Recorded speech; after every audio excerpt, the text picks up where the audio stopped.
Grabar, aquí está. Muy bien, pues muy buenos días, estamos arrancando agosto, Lecturas al Oído, nuestro séptimo libro. Hoy es el martes 5 de agosto de 2025.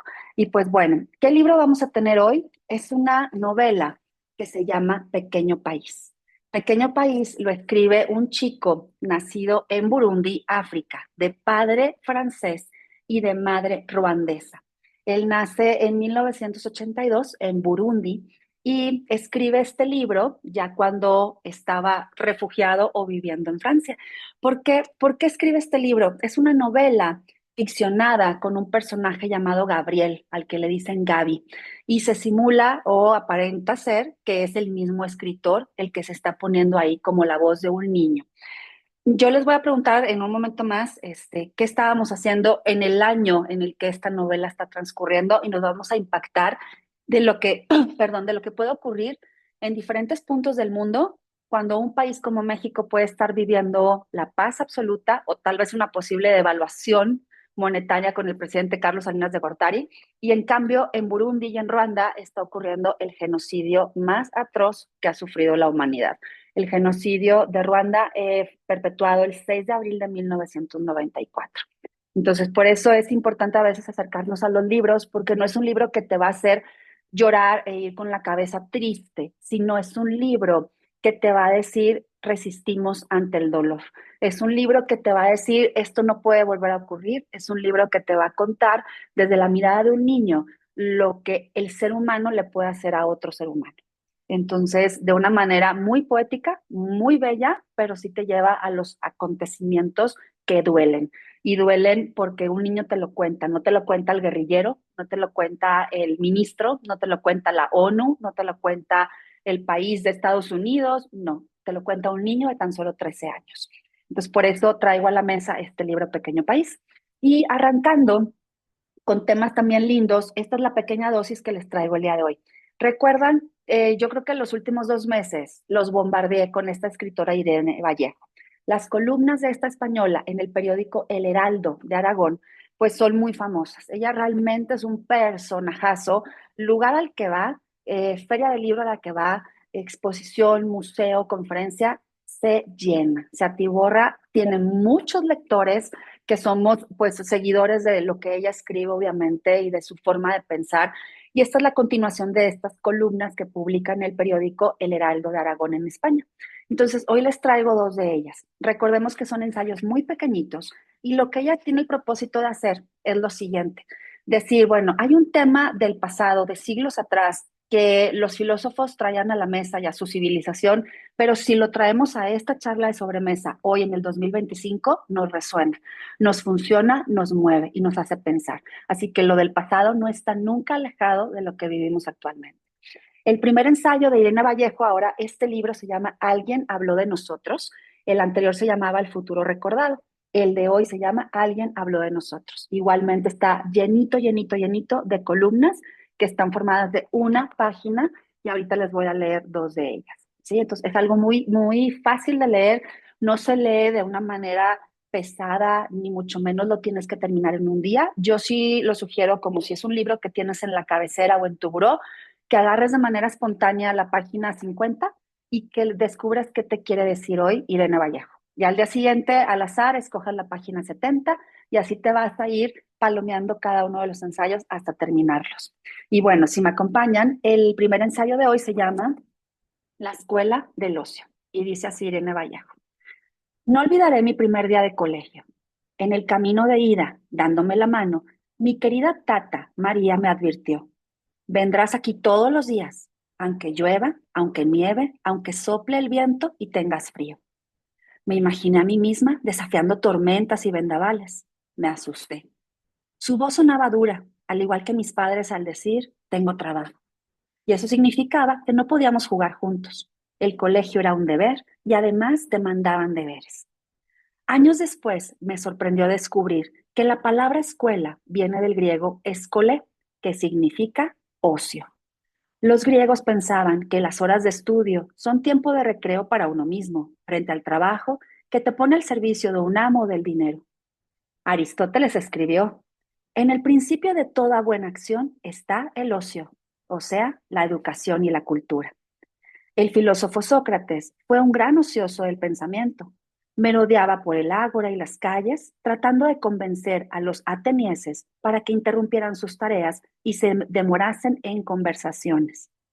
Encarnaba un ideal antiguo: dedicar el tiempo libre a la amistad, al diálogo entre el maestro y sus discípulos y a la discusión intelectual.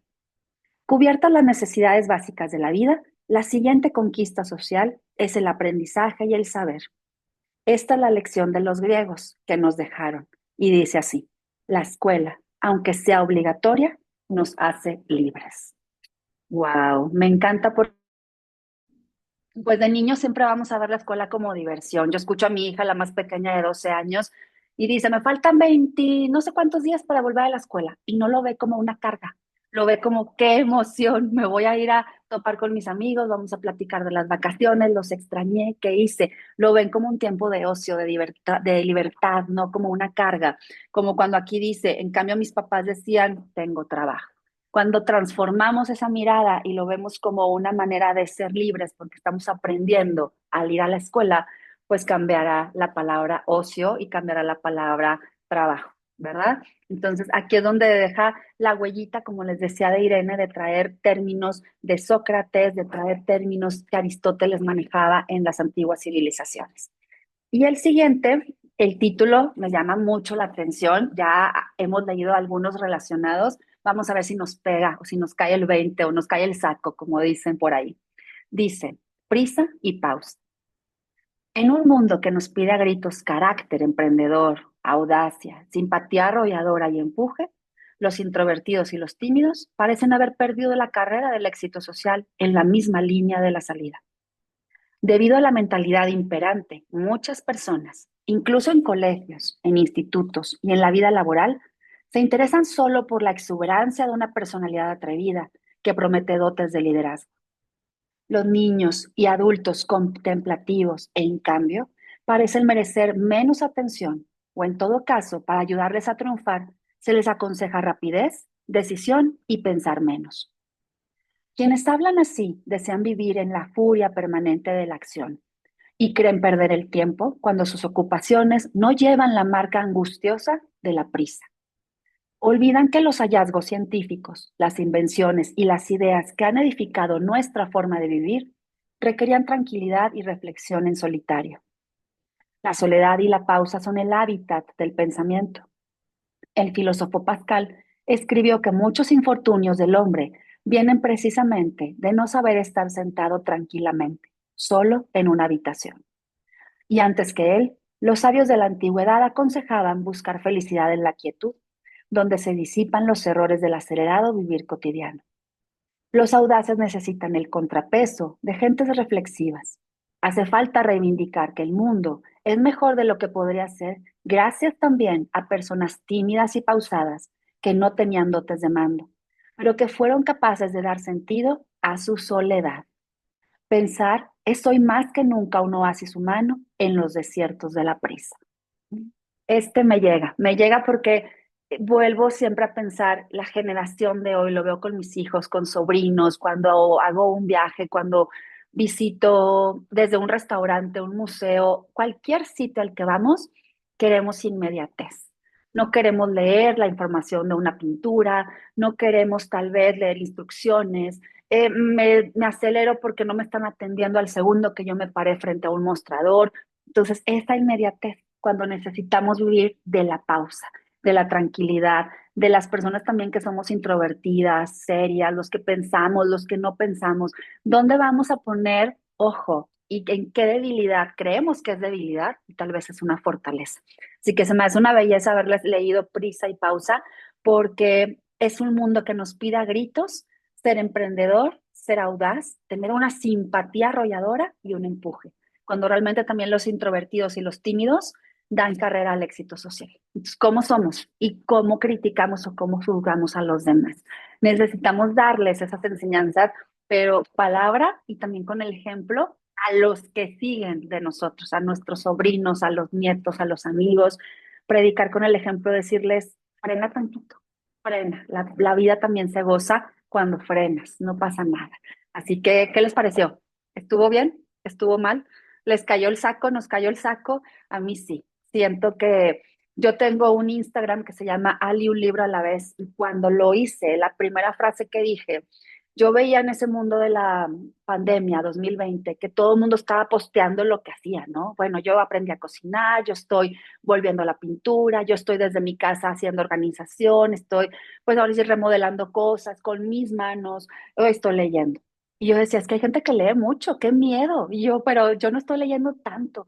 Entonces dije, a ver, una cosa a la vez, yo no puedo hacer más de una cosa a la vez, necesito concentrarme. Y de ahí dije, ay, el nombre es un libro a la vez. Y sí, hago un libro y después acabo y estoy escuchando otro y después terminé y ahora lo tengo electrónico y me voy a Monterrey mañana y en la noche voy a llevar mi Kindle, lo voy a estar leyendo. Entonces, hagamos una cosa a la vez y yo creo que nos va a dejar una enseñanza, una probadita de que el ocio y la tranquilidad y la no prisa funciona más que llevar una vida ajetreada. Eso creo yo. Pues bueno, vamos a empezar.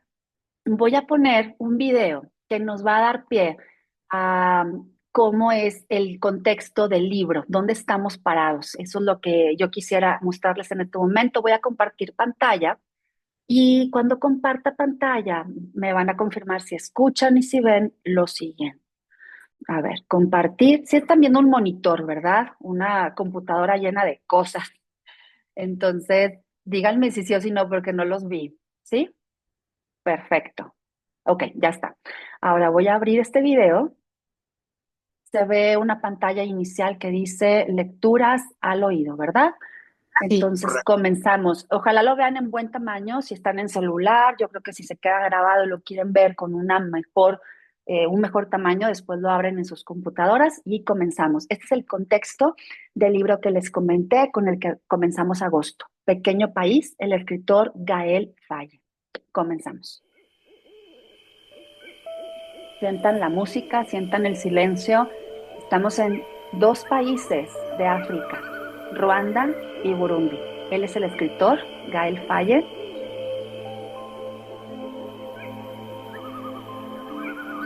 Se publicó en el 2016. Fue un exitazo de novela.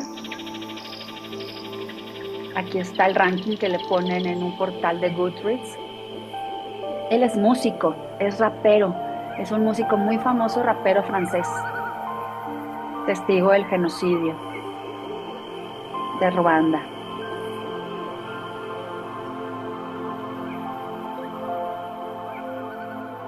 Un silencio de palabras, una conversación con Gael.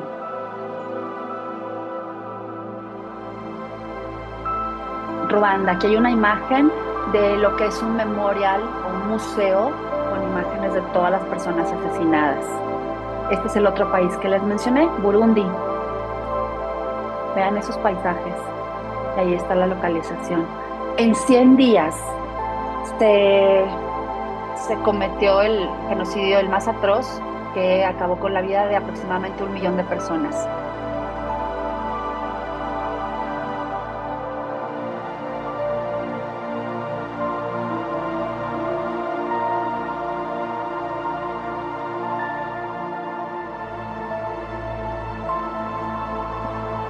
Hay una colonización años atrás de Alemania y de Bélgica, en lo que fue el país de Ruanda, y eso friccionó mucho a la comunidad y a las etnias.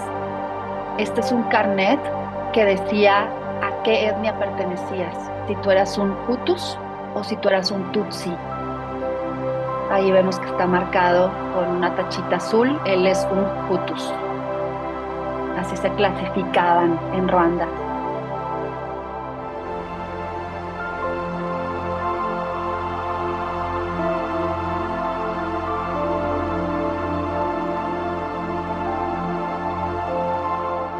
Y muchos pidieron refugio en países vecinos, como en el caso de Burundi, donde vivía el escritor Gael con su mamá y con su papá.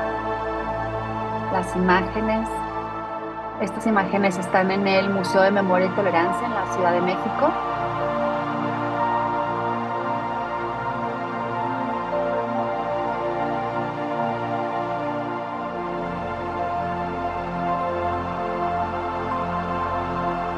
Esta fue la novela, Pequeño País, y su segunda novela que lanzó el año pasado, Jacaranda.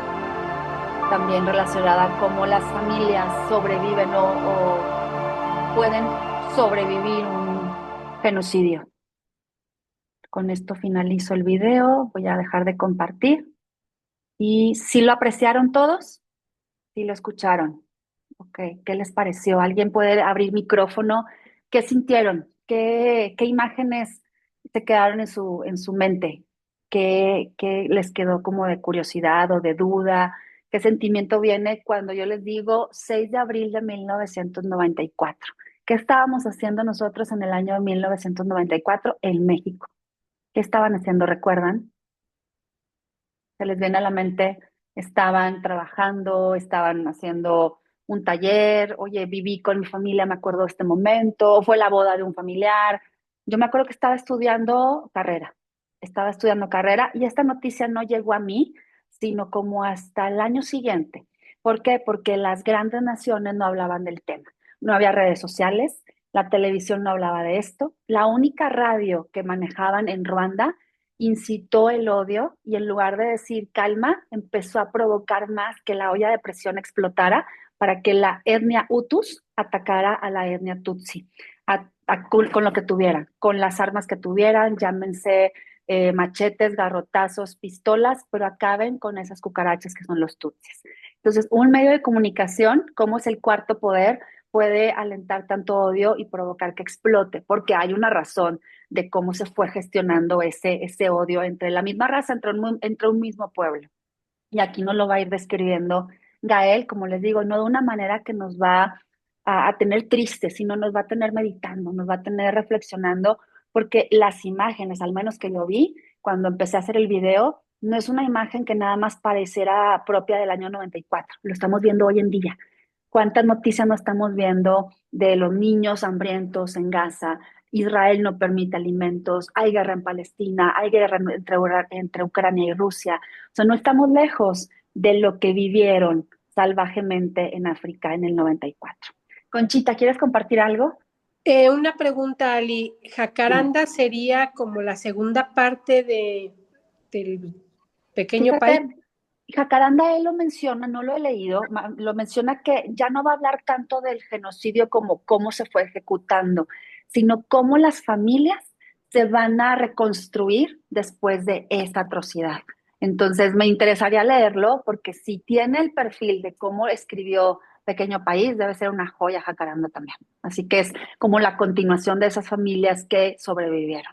Hay muchos documentales que han hecho en YouTube, hay una explicación muy bonita o muy específica de cómo se fue dando esos errores en la colonización. Y pues de aquí parto. Si ustedes recuerdan, había una imagen como de unos misioneros con personas de color. Entonces, pues es la población de Ruanda. Y la población de Ruanda está ahí con perfiles de señores blancos. Pues, ¿qué pasa? Los europeos, primero Alemania, después Bélgica, colonizaron y fueron los últimos, los de Bélgica, los originarios de Bélgica, que decían a toda Ruanda lo vamos a clasificar por su etnia, por su estatura, por su complexión, por su nariz. Vamos a hacer dos grupos. Uno son los Hutus y uno son los Tutsis.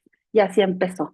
Entonces eran más, los que tenían más privilegios eran los Tutsis, los que tenían una mejor posición económica o trabajar en la, no sé, ganadería, agronomía, y los Hutus tenían otro tipo de perfil, otro tipo de puestos, y ahí se empezaba a generar ese distanciamiento. O sea, no podemos ser los mismos, aunque parecemos los mismos, porque nos han clasificado. Entonces, ese fue el error número uno que sembró la colonización de los europeos en la tierra de Ruanda. Y mencionamos Burundi porque en la novela vamos a ir descubriendo que en el año de 1970, no lo dicen tan específico, mucha gente tutsi se sale de Ruanda para refugiarse en Burundi porque los estaban matando. Entonces son refugiados. Cuando también alguien es refugiado en otro país ajeno, no te ven con buenos ojos, te clasifican, te dicen tú vas a vivir en esta sociedad, en esta colonia, en este rincón y nunca te sientes parte de. Y la mamá de este escritor, Gael, era de Ruanda.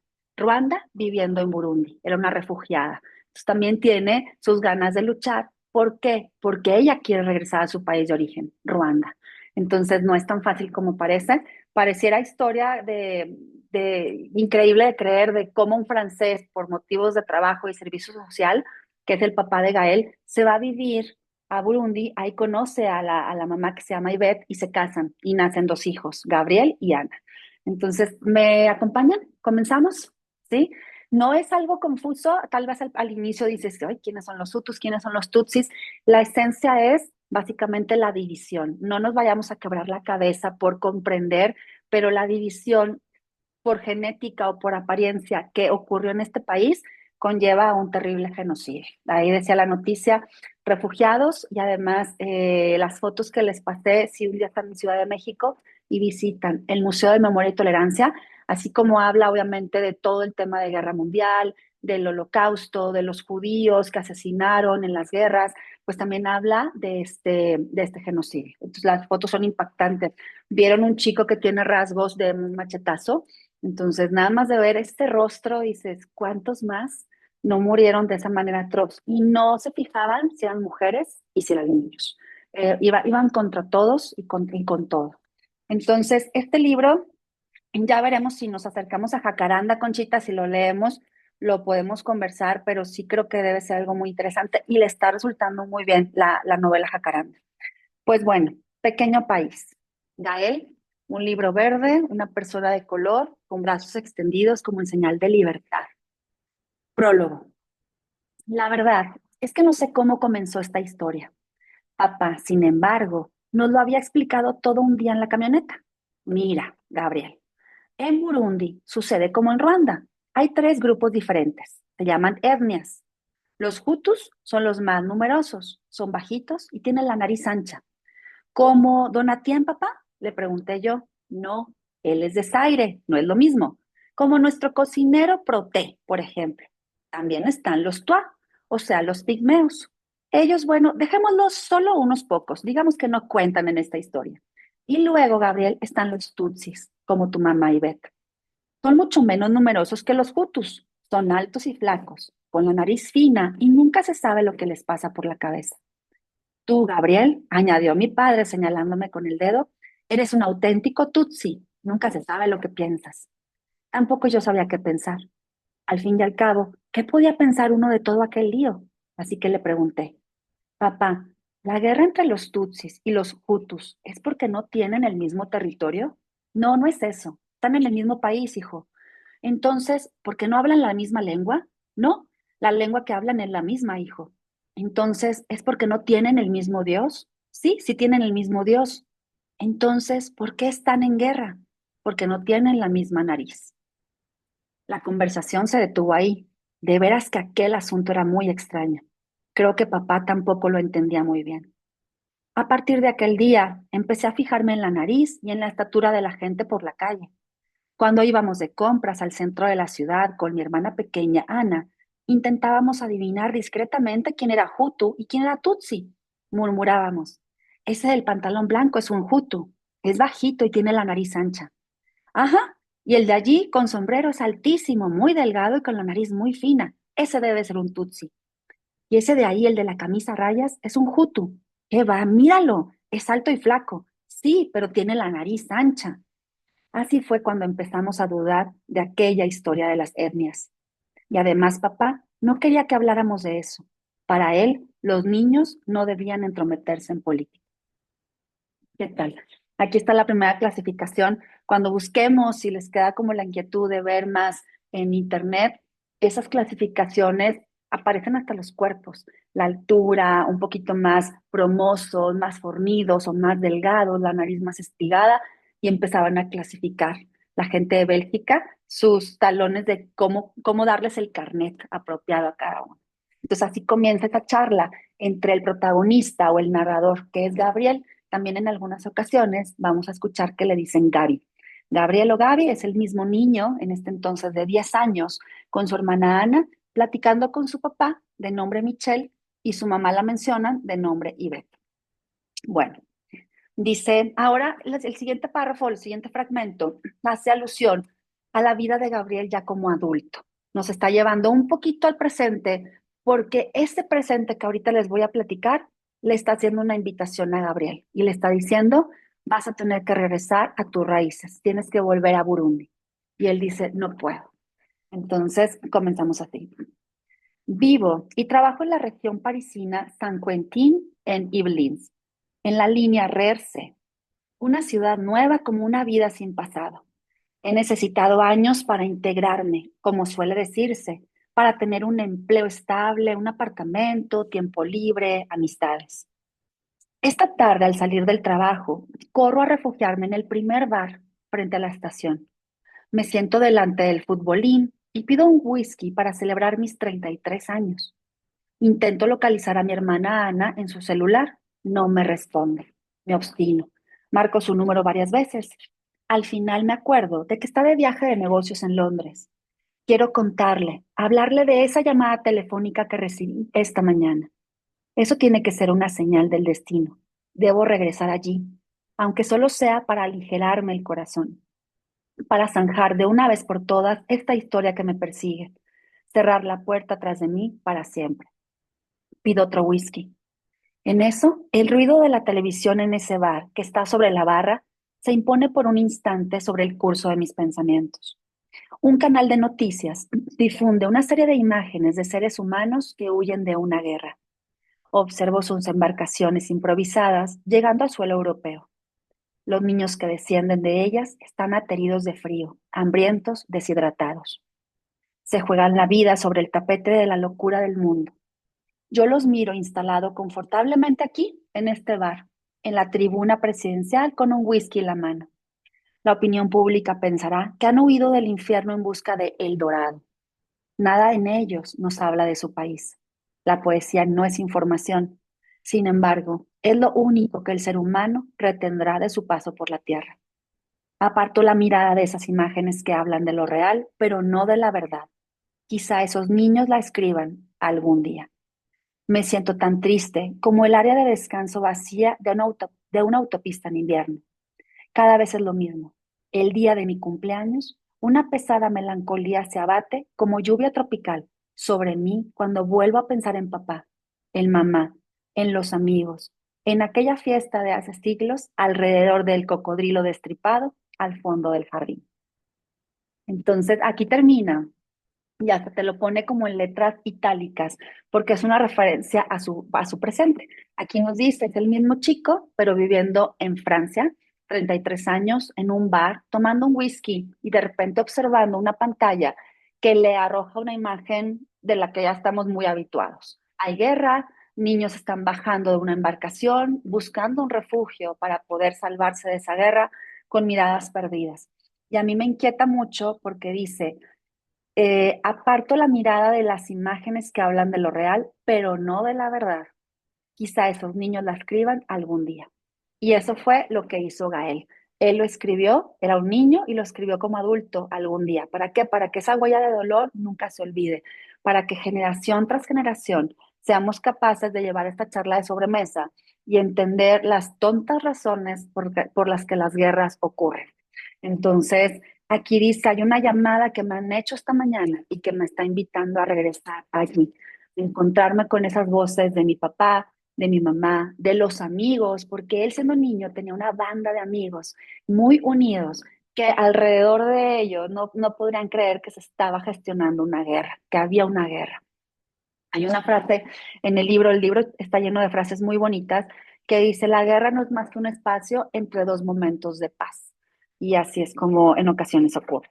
Pues bueno, vamos a seguir con un capítulo muy breve donde nos está diciendo algo de la historia familiar de sus papás, cómo se conocieron o por qué terminan juntos.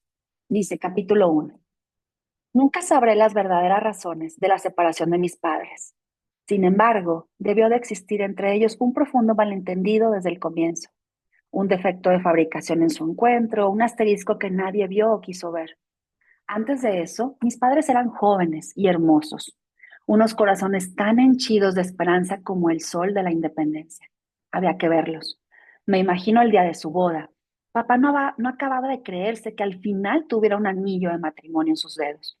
Sin duda, él tenía cierto encanto, un encanto paternal, con sus penetrantes ojos verdes, los cabellos castaños, con reflejos rubios y la estatura de un vikingo.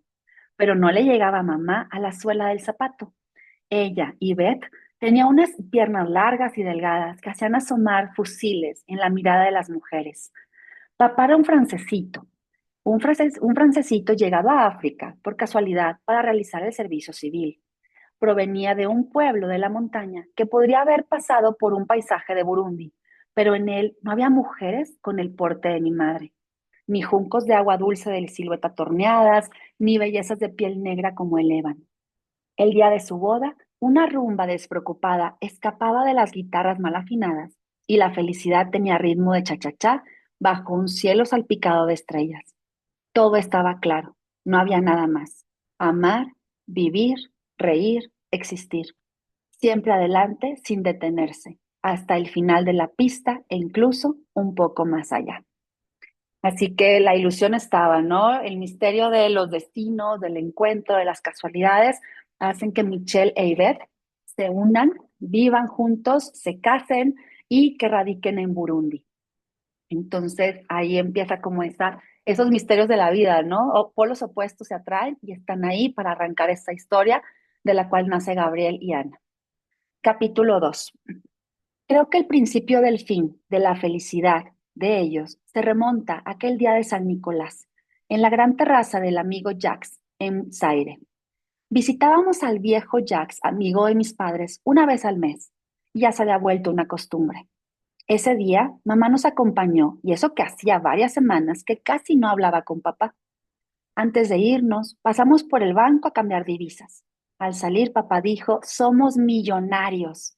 En Zaire, la moneda se había devaluado tanto que se compraban vasos de agua potable con billetes de 5 millones. En cuanto se llegaba al puesto fronterizo, se cambiaba de mundo. La contención burundesa cedía paso al tumulto Zaire. En aquella muchedumbre buliosa, la gente charlaba entre sí, se interpelaba, se increpaba como una feria de ganado.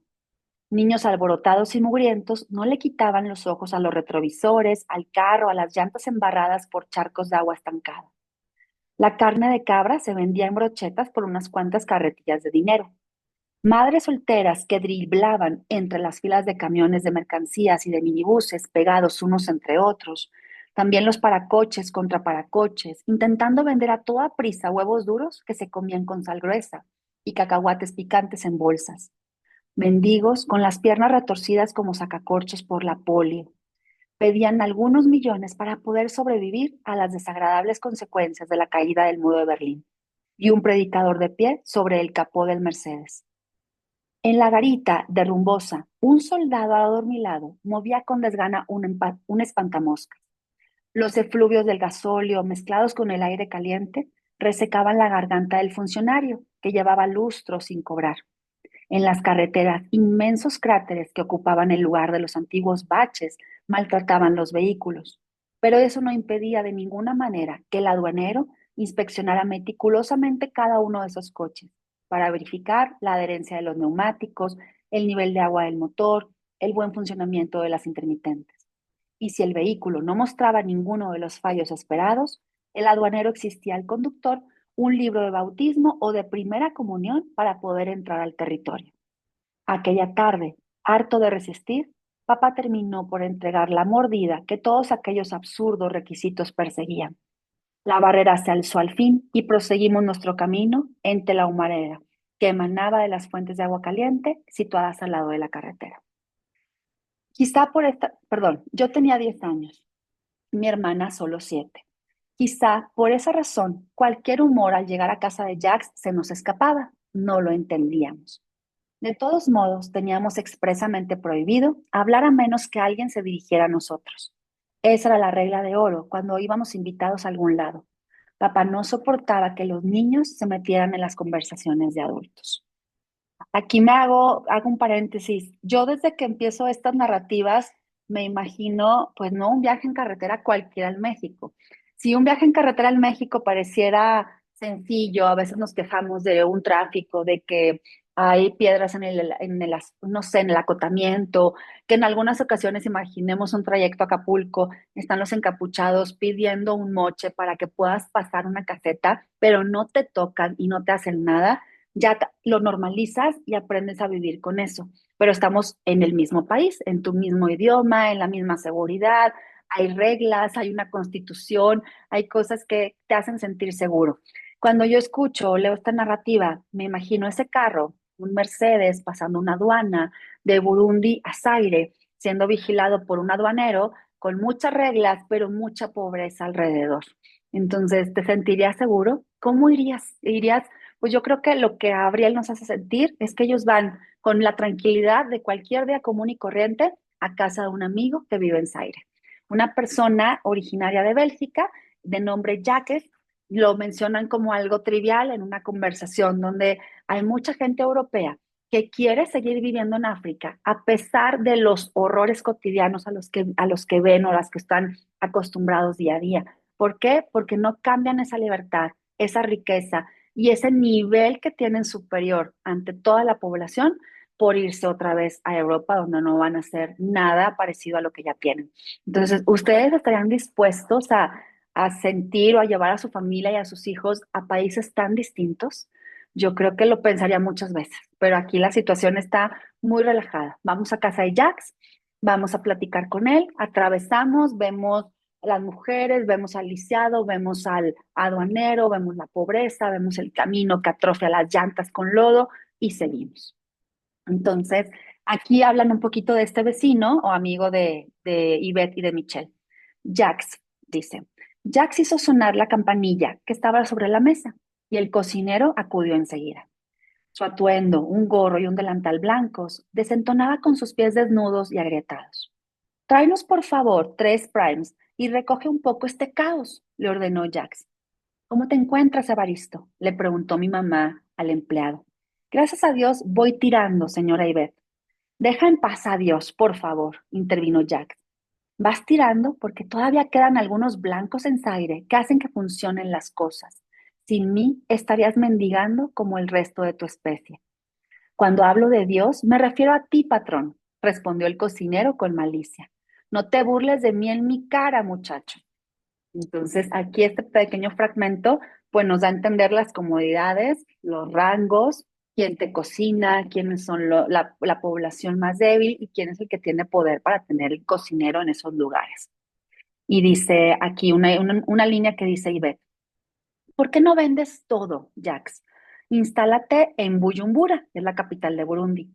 La vida allí es agradable, le dijo papá e Ivette, con todo el entusiasmo de que era capaz cuando formulaba espontáneamente una idea por primera vez. Tengo muchas obras y recibo ofertas. En este momento hay dinero, les dijo Jax. Pero venderlo todo, eso es una sandez. Mi hermana en Bélgica me llama día sí y día no, también, para que me vaya con ella a su país. Me dice, vuelve, Jax, eso va a terminar mal. Con los aireños, la cosa acaba siempre en pillaje y linchamientos de blancos. ¿Me imaginas en un apartamento en Bélgica? Nos preguntó Jax. ¿Me imaginas ahí? Nunca he vivido ahí. ¿Qué pinto yo en ese sitio a esta edad? La primera vez que puse los pies en Bélgica tenía 25 años y 2 balas en la barriga que había recibido en una emboscada cuando cazábamos comunistas en Katanga. Pasé por el quirófano, me cosieron y regresé aquí de inmediato. Soy más aireño que los negros. Nací aquí y aquí moriré. Buyumbura está bien para unas semanas. Firmo 2 o 3 contratos de obras de construcción, les estrecho la mano a unos cuantos y me regreso.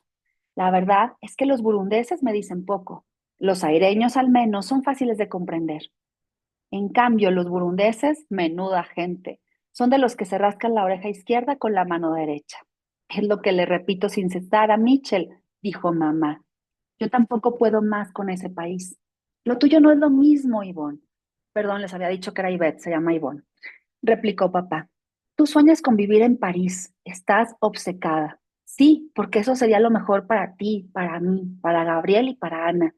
¿Qué porvenir se nos presenta en Buyumbura? ¿Me lo puedes decir, Michelle? Aparte de esta triste vida de mierda. No empieces, Ivonne. ¿Estás hablando de tu país? No, no. Mi país es Ruanda. Ahí enfrente, delante de ti, está Ruanda. Yo soy una refugiada en Burundi, Michelle. Es lo que siempre he sido a los ojos de los burundeses. Y así me lo han hecho notar con sus insultos, sus insinuaciones, sus cuotas para extranjeros y todas las clases de errores y de privilegios que no le dan a mis hijos en la escuela. Así que déjame pensar lo que yo quiera de Burundi. Escucha, cariño, Ivonne, dijo él con un tono que pretendía ser tranquilizador. Mira a tu alrededor, las montañas, los lagos, la naturaleza. Vivimos en hermosas mansiones, tenemos sirvientes, espacio para los niños, un buen clima, los negocios no van nada mal.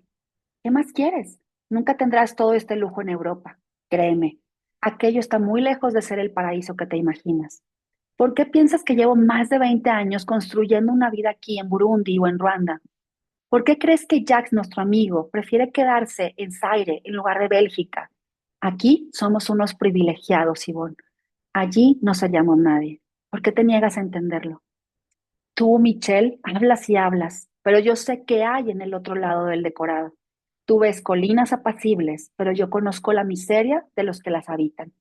Te maravillas de la belleza de los lagos, pero yo he respirado el metano que duerme bajo sus aguas. Tú escapaste de la quietud de tu Francia natal en busca de aventura en África, toda tuya. Lo que yo quiero, yo, Ivonne, es la seguridad que nunca he tenido, el confort de criar a mis hijos en un país en el que no temamos morir porque seamos Hutus o Tutsis. Deja ya esas inquietudes y esa manía persecutoria, Ivonne. Lo dramatizas todo. Ahora tienes pasaporte francés, no tienes nada que temer. Vives en una villa en Buyumbura, no en un campo de refugiados. Así que, por favor, ahórrate los sermones. Me importa un bledo, Michelle, mi pasaporte. Eso no cambia para nada la amenaza que ronda por todas partes. La historia de la que te hablo no te interesa, Michelle. Nunca te ha interesado. Tú viniste aquí en busca de un terreno de juego para prolongar tus sueños de niño mimado de Occidente. Pero, ¿qué dices? Me desesperas francamente, Ivonne. Muchos africanos desearían estar en tu lugar. Mamá lo miró fijamente, con tanta dureza que él no se atrevió a terminar la frase. ¿Qué tal? Una escena casual, una visita a Zaire, los deja en esa conversación de adultos en la cual no estaba permitido que los menores escucharan o se entrometieran. No sé si por miedo a que se enteren de la realidad o por respeto o por antiguas costumbres. Yo sí recuerdo también eso en mi niñez. Pero aquí la escena nos deja claros, tanto Jax y Mitchell, Jax de Bélgica y Mitchell de Francia, creen que lo mejor está por venir, que están seguros, que la tierra es grandiosa, que tienen privilegios, que viven en una comunidad bonita, increíble, con un pasaporte que les garantiza siempre estar seguros. Pero la otra cara de la moneda es Yvonne. Yvonne es de Ruanda, refugiada en Burundi, aunque viva en una colonia linda, ella sabe los pormenores de la tristeza, de la guerra y de la amenaza diaria. Así que me da como una ansiedad saber que lo que ella desea es llevarlos o llevar tanto a su esposo como a sus hijos a un país seguro, pero que el esposo francés no lo entienda. Y eso está a unos meses de que lo hagan entender. Entonces, el tiempo va corriendo. Yvonne sabe lo que puede detonarse de un día a otro, lo percibe, lo siente, y Michelle y Jax no lo ven venir en lo absoluto. O sea, aquí empieza como esa ligera agonía, ¿no? ¿Les está gustando? ¿Va bien? ¿Sabían un poquito de la historia? ¿Conocían un poco de esta noticia en nuestros tiempos del 93-94? ¿Habían escuchado algo? ¿Sí? No les terminé yo de decir, yo les dije al inicio que estábamos haciendo en el 94. Yo estaba estudiando carrera, pero me acuerdo que al siguiente año, en una conferencia magistral, yo estudiaba en una universidad Universidad de Monterrey, que sí tiene rasgos de religión, o sea, de hecho tenía una iglesia para misas, teníamos retiros, había labor social y comunitaria, muchos temas, ¿no? Pero dentro de las conferencias magistrales, fue una chica de la cual no recuerdo el nombre, pero era una sobreviviente del genocidio de Ruanda.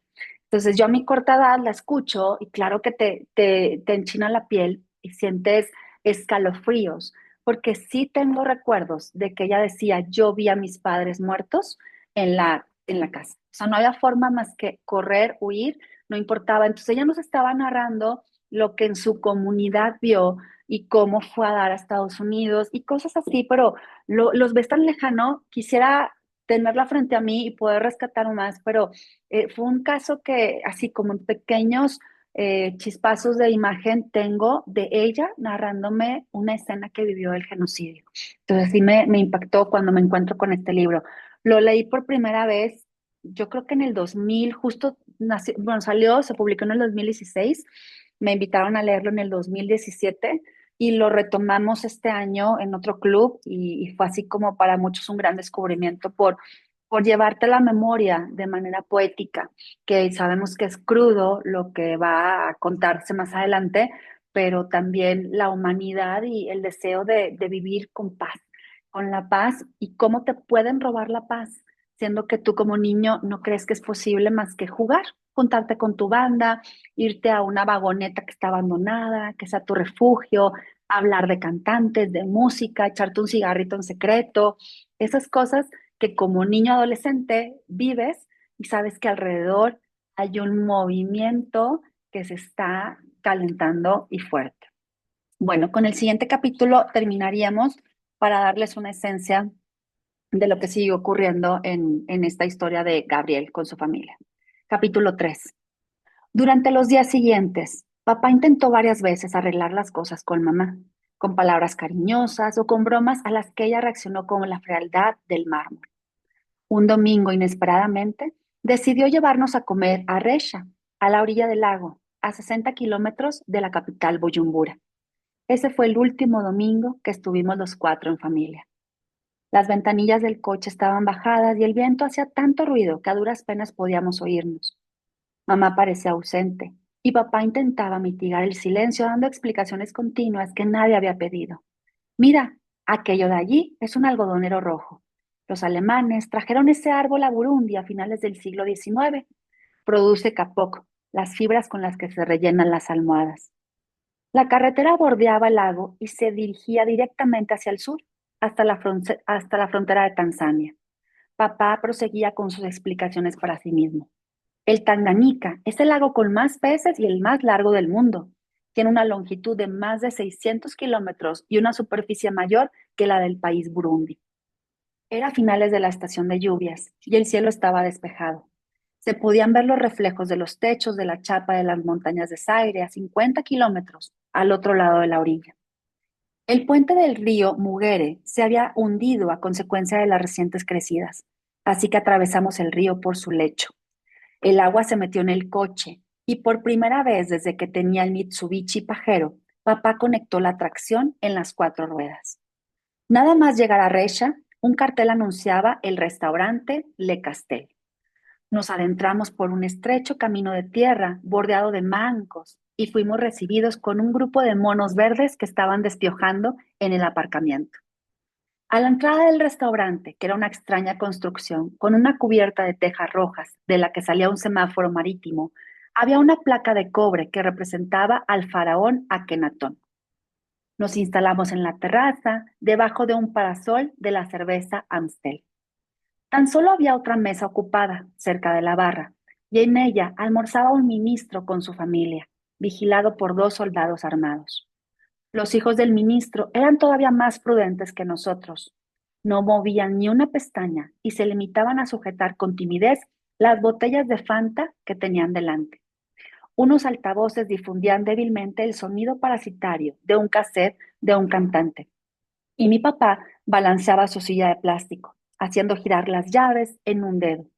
Mamá nos observaba a Ana y a mí con una sonrisa triste. Cuando la camarera llegó, ella hizo el pedido. Queremos 4 brochetas de capitán, 2 friuto y 2 cervezas Amstel. Cuando se dirigía a mi mamá al personal de servicio, nunca construía frases, enviaba telegramas. Los camareros no se merecían un verbo. Con frecuencia había que esperar una hora larga antes de que te sirvieran. Como el ambiente en la mesa era tedioso, con el tintineo de las llaves de papá y la sonrisa forzada de mamá, Ana y yo aprovechamos para escabullirnos y darnos un chapuzón en el lago. Aquella noche, después de este restaurante, por alguna razón, la rabia de mamá hizo temblar las paredes de la casa. Oí ruido de vasos que se rompían, de cristales que estallaban, de platos que se estrellaban contra el suelo. Papá repetía, Ivonne, cálmate, vas a despertar a todo el vecindario. Vete a la mierda. Los sollozos habían transformado la voz de mamá en un torrente de lodo y piedras. Una hemorragia de palabras, un zumbido de injurias que llenaba la noche.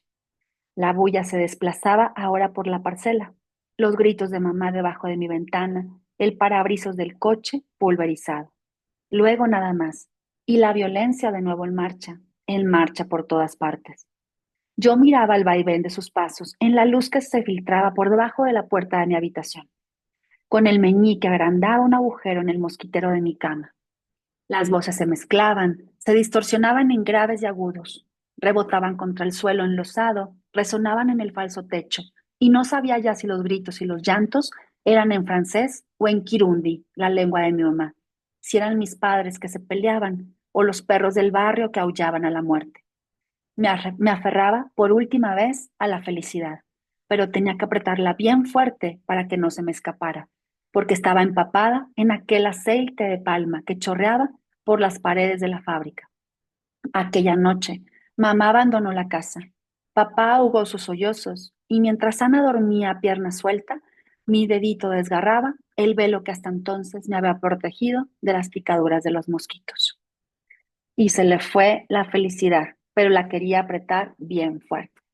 Así que aquí vienen, sin saber más ni profundizar más a detalle, pero yo creo que las diferencias, las culturas, los miedos, venir de pueblos tan distintos y de orígenes tan distintos, llevan al fin del matrimonio de Michelle y de Yvonne.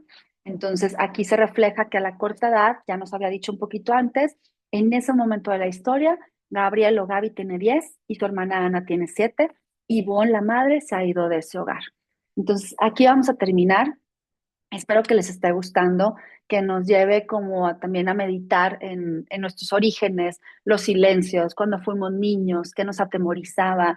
Yo creo que es muy diferente también imaginar peleas cuando eres adulto y tienes motivos, pero cuando te pones en la mirada de un niño que está escuchando los gritos o las peleas o los platos quebrándose, pues da otra sensación. Si le preguntamos a un niño, pues eso asusta. Si le preguntamos a un papá o a una mamá, pues es una manera de explotar y de tal vez conversar.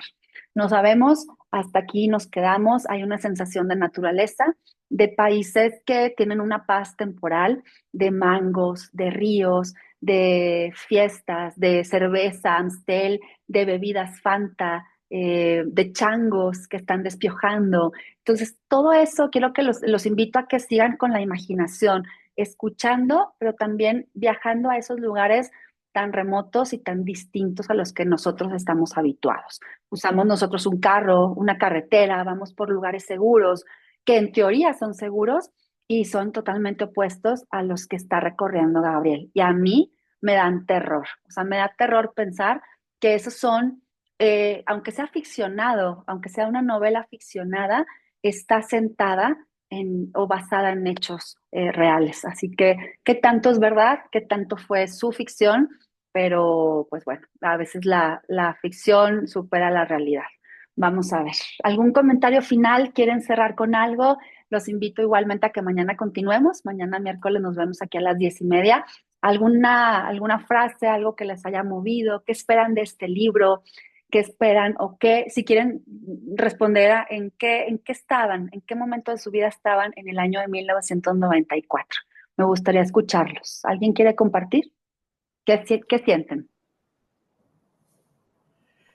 Pues 1994 estaba defendiéndome de una devaluación. Una época en la que pues ya era empresario desde hacía varios años. Ujú. Una época difícil aquí en México, en la parte económica. Ujú. Y hay una película, Ali, sobre este tema. Sí, Hotel Ruanda, Que, ¿no? sí, así es, que está muy cruel, pero un amigo nuestro, un francés, por cierto, él nos comentó que la película no refleja la realidad tan cruel que hubo en ese momento, aunque sí deja ver mucho lo que sucedió.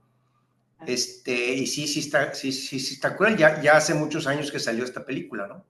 Sí, sí. Ahora, también hoy en la mañana estaba viendo en las noticias de las redes cómo aquí en México los grupos criminales están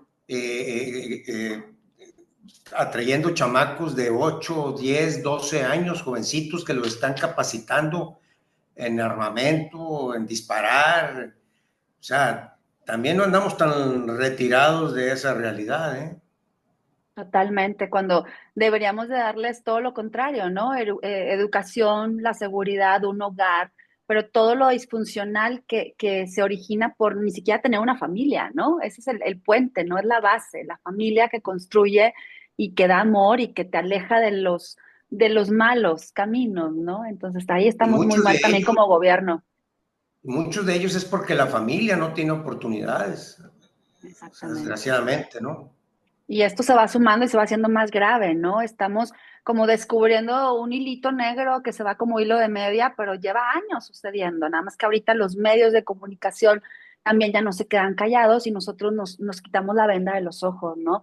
Que era lo que Así, pasaba con Burundi. O sea, Burundi y Ruanda, por lo que el libro me deja ver y por lo que seguí yo leyendo, también las grandes naciones que pudieron haber intervenido y haber escuchado lo que se veía venir no intervinieron. Entonces, esto se pudo haber evitado, pero nadie metió las manos al fuego. Entonces, ¿hasta qué punto nosotros, en nuestras medidas o nuestras posibilidades, vamos a poder intervenir cuando hay una situación de violencia? Empecemos por los pequeños momentos de violencia, ¿no? ¿Dónde vas a meter tú las manos al fuego? Si es que las puedes meter, ¿verdad?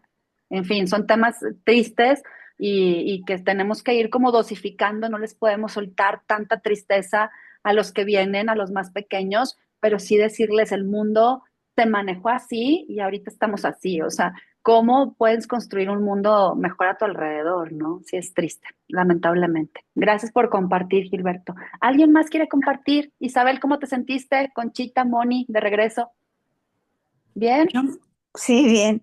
Bueno, yo recuerdo que estaba yo pasando sobre un divorcio y pues buscando trabajos para poder sobrevivir Ujú. y y pues me da pena, pero muchas veces estás tan adentrado en tu problemática que no ves qué está pasando por fuera, ¿no? Entonces, Claro, sí, muy de acuerdo. Estás en tu propia guerra personal, ¿verdad? ajá, Estás exactamente. en tus propios conflictos. Yo aparte, fíjate, de estudiar carrera, me acuerdo que mis papás a los 2 años se divorciaron y también mi mamá estaba en una crisis de cómo voy a mantener a mis hijos. Y yo buscando beca, yo buscando ser la menos carga posible, buscando trabajo, ya trabajaba. Entonces empezábamos todos a funcionar distinto porque la familia se modifica y tienes que modificarte con lo que ocurre, ¿no? No quedarte parado. Entonces, sí, también Ujú, momentos como de mucho movimiento en el ujú. 94 en mi vida. Conchita, ¿ibas a comentar algo? Pues que como siempre, Ali, desde la presentación del libro, espectacular para podernos adentrar en el ambiente y pues muy interesada. Vamos a ver qué ocurre Perfecto. mañana. Muchas gracias. Pues así seguimos todo agosto. Es un libro pequeñito. Yo voy a hacer más cortes en los capítulos, pero es un libro de 219 páginas. Hemos llegado a libros de 250, no andamos tan mal. Entonces yo hago cortes para que los momentos más especiales sean los que vayamos a escuchar. Y continuamos mañana. Muchas gracias por reanudar hoy. Gracias, Isabel, por incluirte, agregarte. Y nos vemos mañana a 10:30, si me hacen el honor. A ti, ¿Sí? por Cuídense admitirme. mucho. Muchas Bonito gracias. Gracias, que martes. tengan un feliz Hasta día. Igual, luego. mucho Gracias gusto a a todos. todos. Bye. Gracias.